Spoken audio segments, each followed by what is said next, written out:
Priti Patel advising the police to make important changes to the hate crime law.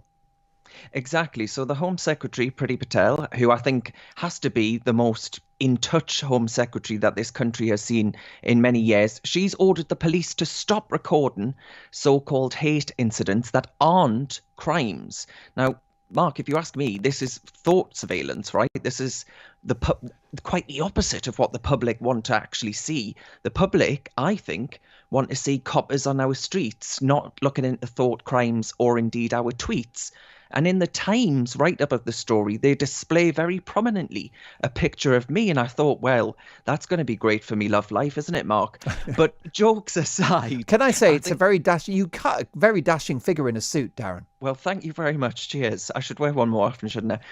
I think strikes a really important move by Priti Patel.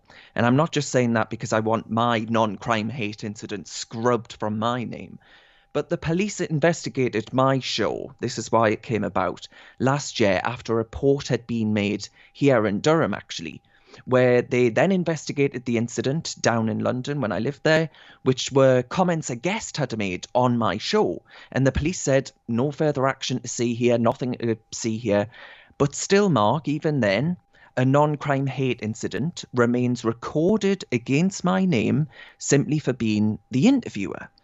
And I think just to sort of explain actually a little bit about what a non-crime hate incident actually is, and I've said this before on your show, you're going to get sick of me saying this, Orwellian is used far too much, but this stuff really, really is. Yeah. So these non-crime reports by those offended by something that you've said, you could say something right now, Mark, and I, because I have a protected characteristic through my sexuality, the fact that I fancy men, means that I can report you for anything you've just said and say, actually, I was offended based on the fact that, I don't know, you were homophobic or something like that, even if you absolutely haven't been, and that's palpable nonsense.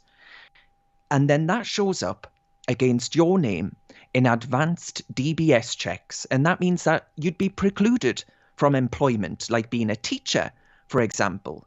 And to make matters worse, this wasn't stuff put through by Parliament. It wasn't put through by the people that you elect. It was put through by an unaccountable quango called the College of Policing.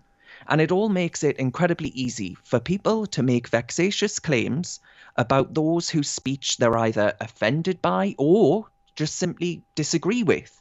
They have the power to shut people up because they'll live in fear of having a non-crime incident attached to their name by the police. And that's really bad for free speech in this country.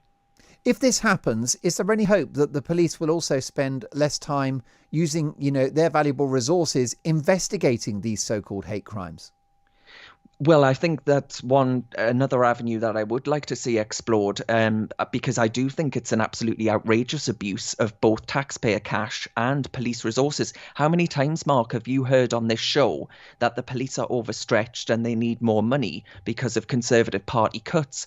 Well, I tell you what, as a taxpayer myself, I'd quite like to see the police actually focusing on our priorities, the people's priorities, instead of this sort of thing. So if Priti Patel can actually liberate the police from having to do these things day to day, I think that's good for both the public and indeed for the police. Indeed. Of course, we don't want people to be abusive online, but as long as citizens are being mugged, burgled and stabbed, they've got to be a priority, Darren.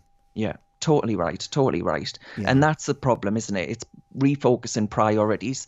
And I do think that needs to be a key focus of, this government says it champions the people's priorities. Well, I do think that ensuring that our nation is safe and protected is very high up there on the nation's agenda.